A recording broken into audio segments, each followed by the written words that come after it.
What if the woman you loved, the one you married, trusted, and built a future with, suddenly called you a walking ATM in another language, right in front of you?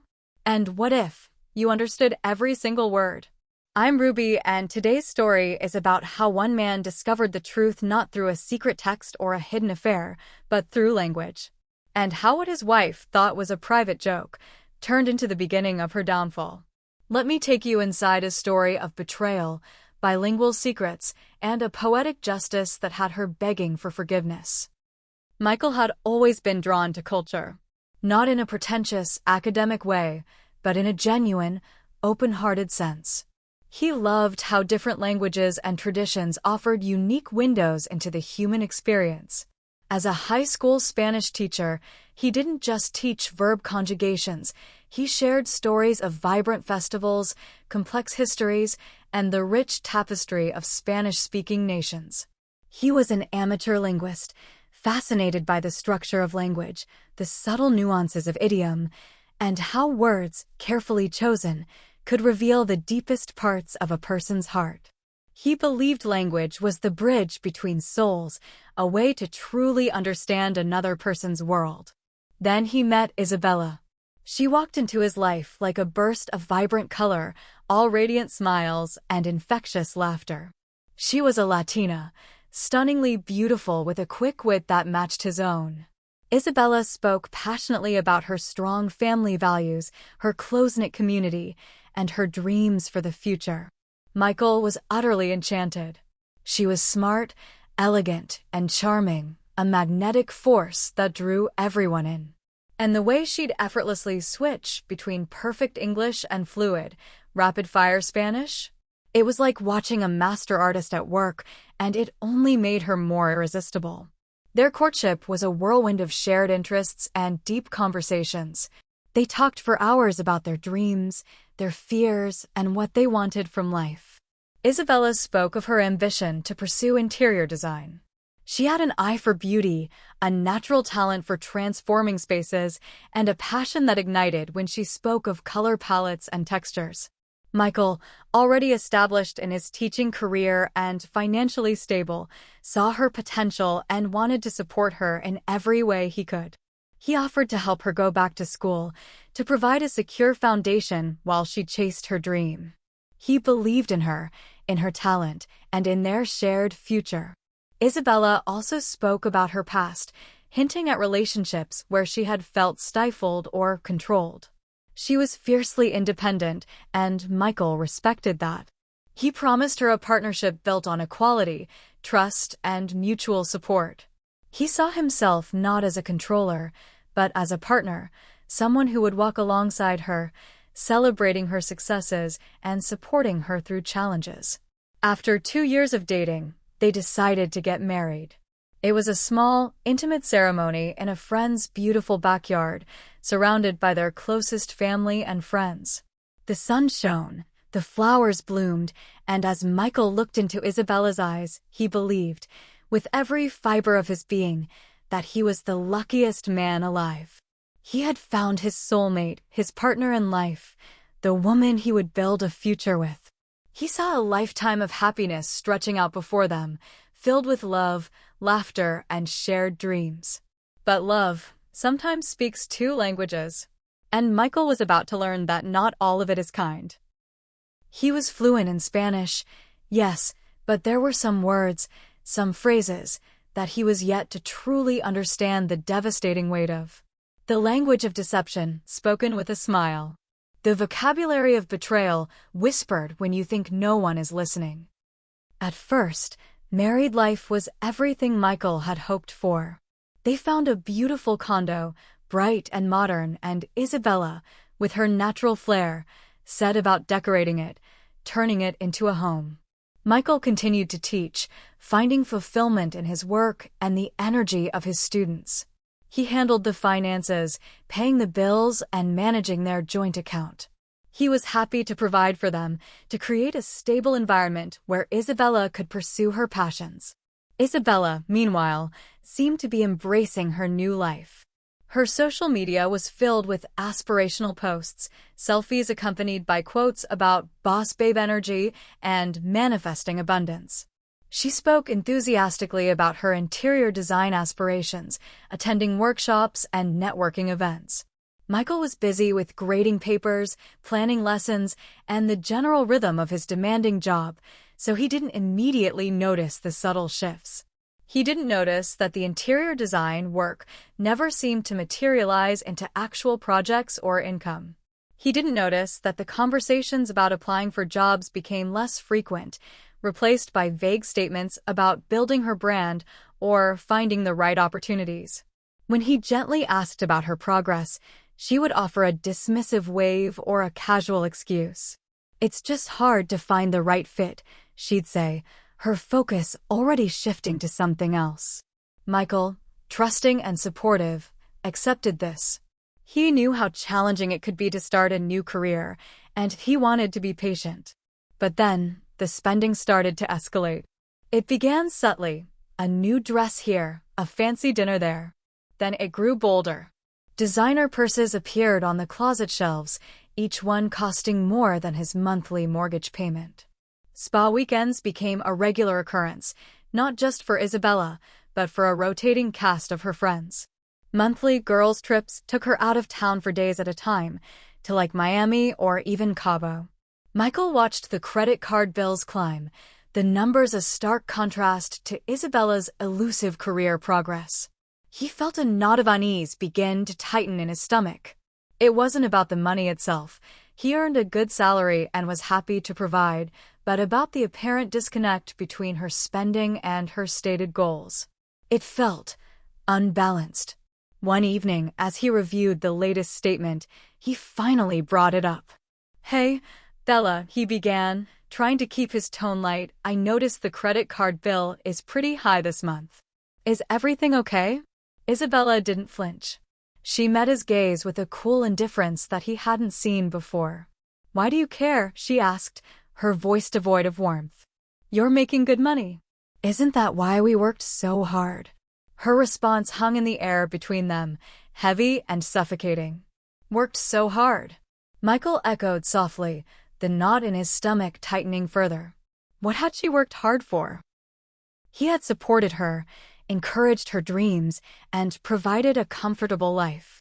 Her comment felt dismissive, entitled, and deeply unsettling. He didn't argue. He didn't know how to articulate the swirling confusion and disappointment he felt. He loved her. Or at least, he loved the woman he thought she was. He loved the woman who had talked about partnership, shared dreams, and building a future together. But the woman standing before him, with her cold eyes and sharp words, felt like a stranger. He pushed the unease down, attributing it to stress, to the pressures of starting a new career, to anything but the possibility that the woman he loved was not who she seemed. He wanted to believe in her, to hold onto the image of the enchanting woman he had married. But the cracks beneath the surface were widening, and a chilling draft was beginning to seep into the foundation of their marriage. He just didn't realize how deep those cracks went, or the true nature of the language being spoken in the shadows of their life together. And then, one night, everything changed. A seemingly ordinary dinner, a simple family gathering, became the moment of brutal clarity that shattered Michael's carefully constructed world. It was a warm Friday night. Michael had invited Isabella's mother over for dinner, something they did regularly. He genuinely liked Isabella's mother. She was a kind, traditional woman who always brought a sense of warmth and family into their home. Michael had spent the afternoon preparing, making homemade enchiladas, a dish he knew both women loved. He'd even opened a bottle of good Rioja, the kind they'd shared on their first anniversary. The apartment was filled with the comforting aromas of cumin, chili, and simmering tomatoes. As the evening progressed, dinner was a relaxed and pleasant affair. They talked about their week, shared anecdotes, and laughed together. After they finished eating, Isabella and her mother excused themselves to the kitchen to clean up and make coffee. Michael began clearing the plates from the living room, stacking them quietly before taking them to the sink. He didn't think much of it when Isabella and her mother started chatting in Spanish in the kitchen. They always did that. It was their private language, a way they connected, and Michael had always respected their need for that space. He often heard the murmur of their voices, a familiar soundtrack to their family gatherings. But what Isabella didn't know, what she had never suspected in all their years together, was that Michael spoke Spanish fluently. Not just textbook Spanish, but the rapid, colloquial, sometimes even slang-filled Spanish of everyday conversation. He'd studied it for years, immersing himself in the language and culture, even spending a summer living with a family in Mexico during college. He could understand everything, every nuance, every subtle shift in tone. In fact, he suspected, though he'd never said anything, that his Spanish was actually better than Isabella's, less formal, more ingrained. He'd just never told her. Why? At first, it was a playful secret, a small part of himself he kept private. Later, as he got to know her better, as he saw how she used Spanish as a kind of code with her family, he found himself simply listening, observing. He learned a lot about her family dynamics, her opinions on various things, just by being quiet and letting the conversations flow around him. It wasn't malicious, it was simply informative. He heard things he wouldn't have heard otherwise, small insights into her world. That night, as he quietly padded back and forth from the living room to the kitchen, clearing the last of the plates, he paused in the hallway. The voices from the kitchen, previously a gentle hum, were now sharper, more animated. He could hear Isabella's mother clearly. ¿Estás segura que él es el indicado? Her mother asked, her voice low and serious. Are you sure he's the one? Michael froze, a plate suspended in his hand. The question hung in the air, heavy with implication. He waited, his heart suddenly pounding in his chest. What would Isabella say? Would she reassure her mother, speak of their love, their future? And then Isabella laughed. It wasn't a warm, genuine laugh, but a brittle, dismissive sound, like breaking glass. Mama, claro que no, she replied, her voice dripping with casual scorn. Mom, of course not. Michael's blood ran cold. Isabella continued, her voice laced with a chillingly pragmatic tone, Pero él es mi gallina de los huevos de oro. But he's my golden goose. She laughed again, a harsh, knowing sound that echoed in the quiet apartment. Mientras él paga las cuentas, she added, her voice light and carefree, as if discussing the weather, yo vivo como una reina. As long as he pays the bills, I live like a queen. Michael stood frozen in the hallway. The plate slipped from his numb fingers and clattered to the hardwood floor, but he didn't even register the sound. His entire world had just imploded. The words felt like physical blows, like knives twisting in his gut. Not because of the insult itself, the demeaning label of golden goose. That stung, yes, but it was the casual cruelty, the utter lack of remorse, the chilling certainty in her voice that truly shattered him. There was no guilt, no hesitation, no hint of conflict or regret. Just a cold, hard entitlement. He was not her husband, her partner, the man she loved. He was a resource, an object, a means to an end, a walking ATM. And she had just admitted it, laughing right in front of him, believing the shield of Spanish made her words invisible to him. He stood there for what felt like an eternity, the sounds of their continued conversation in the kitchen a distorted, meaningless hum in his ears. He slowly, carefully, bent down and picked up the pieces of the broken plate, his hands trembling. He felt a profound sense of disorientation, as if he had suddenly been dropped into a foreign country where the language was familiar but the meaning was utterly alien. The woman he had loved, the woman he had married, was a stranger, and he had just understood her perfectly. Michael didn't confront her that night. He couldn't. The shock was too profound, the wound too deep and raw. He went through the motions of saying goodbye to Isabella's mother, his smile feeling like a brittle mask. He helped Isabella finish cleaning up, his movements mechanical. He nodded and made small talk, his mind reeling the words "golden goose" and "live like a queen" replaying on an endless loop in his head. He didn't confront her the next day either, or the day after that. Instead, he watched. With his newfound, terrible clarity, he began to see everything differently. The subtle signs he had previously dismissed or explained away now stood out in sharp relief. He noticed how her appointments for her interior design business never seemed to have actual addresses he could drop her off at or pick her up from. How the clients she mentioned never resulted in any invoices being sent out or payments received. How her laptop would snap shut the moment he walked into the room, a sudden, furtive movement that he had previously overlooked. He saw the carefully curated social media posts for what they were, a performance, a facade of success and ambition that masked an uncomfortable truth. He started paying closer attention to their joint bank account. He reviewed the statements with a meticulous, cold detachment he hadn't thought himself capable of. The thousands of dollars that had been flowing out weren't going towards business expenses or investments in her future. They were funding a lifestyle, spa retreats, often for 2 or 3 people, expensive jewelry purchases, lavish brunches with her friends, and constant, extravagant business expenses that left no tangible trace. It was a relentless, one-sided drain on their shared resources, or rather, on his resources. The man who had loved words, who believed in the power of language to reveal hearts, now saw how language could also conceal, distort, and betray. Her Spanish wasn't just a private mode of communication, it was a tool for deception, a way to hide her true intentions in plain sight. His fluency, once a source of quiet amusement, was now his most potent weapon. He had been listening, and he had understood. The quiet realization hardened into a steely resolve. He wasn't angry in an explosive way. He was cold, determined. He felt a profound sense of violation, not just of his trust and his finances, but of the very foundation of their relationship, of the vows they had exchanged. He had been played, expertly and without a hint of conscience. The following week, Michael called his lawyer. He didn't explain everything, not at first.